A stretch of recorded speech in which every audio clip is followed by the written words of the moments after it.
Hey everyone, it's me, Alex, and I'm coming to you guys today with something on a subject that there's been a couple of videos that I've seen already on, but I just wanted to throw in my 2 cents.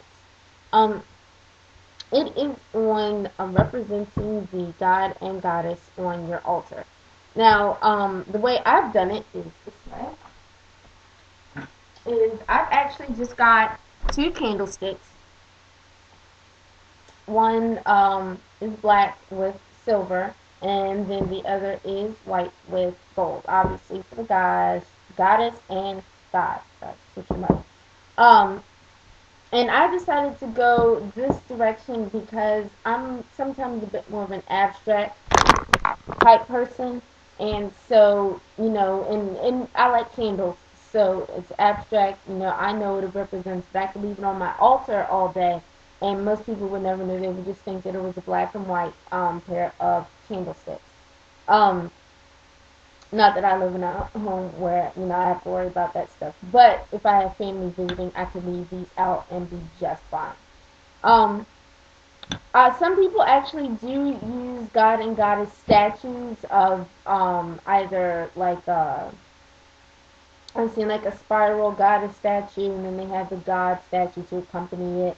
I've seen some people actually have statues literally of the gods and goddesses that they worship. Like I've seen the Anubis or the Bast, or um, I've seen ones for the Greeks. I think I've seen all 12 of the Olympians plus Persephone, Hades. I think I've seen a couple of those. I believe there are probably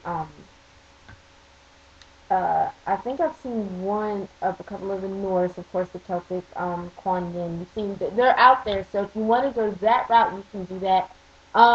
Just realize that they sometimes they are kind of expensive, especially if you're running on a budget, kind of like me, we're like $40. I spend that on books, but I love books and I reread them over and over.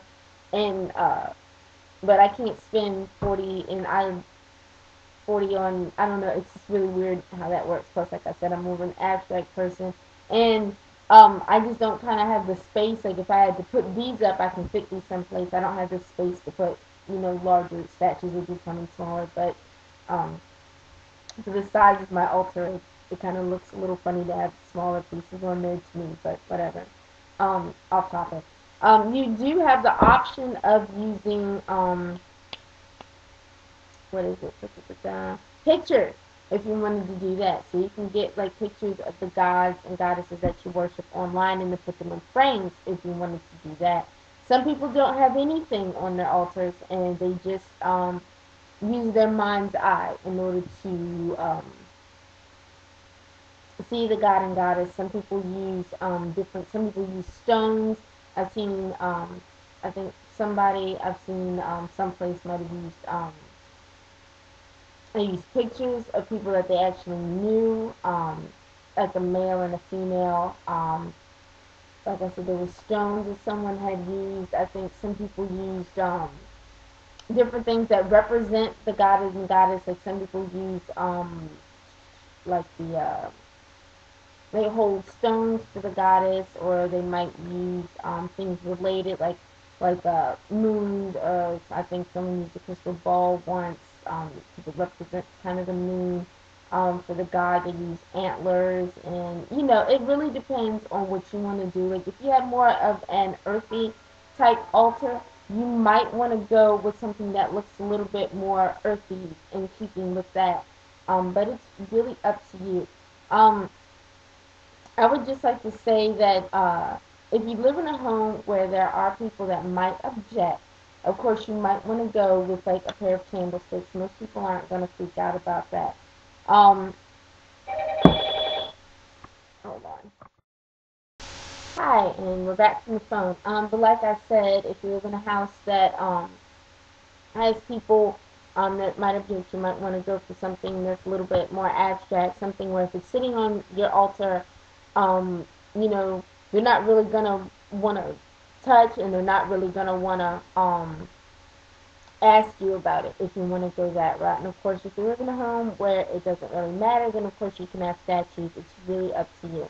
I would like to do kind of like a sort of disclaimer or something like that, just to say that even though we pagans may have statues on our altars, we don't worship the statues and the representation of the gods. We don't believe that the statue is, because we've seen many different interpretations of the exact same god or goddess, so that would just be kind of stupid, and we're not, you know, that's one thing that I never understood. Even in coming from a Christian school, I was like, if I can look at, you know, Jesus Christ in a picture, and you know, I don't see how they automatically assumed, as this was something that I was taught, that the pagans, people who weren't Christians, were also dumb enough to assume that that the statues that they may have been bowing down to were the actual. I don't think people were really that dumb. I think they were just as smart as we are today,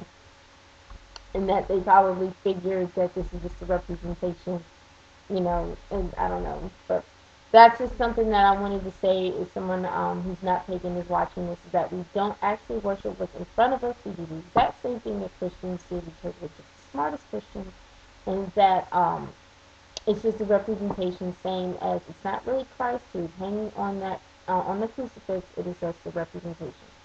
All right, and I'm not really going to show you how to make any statues, because on my travel altar, I'm actually going to do something with some clay that's going to be a little bit more abstract, in keeping with kind of like what I like to do for myself. But I will show you that in another video um, when I'm done making it. Alright, bye.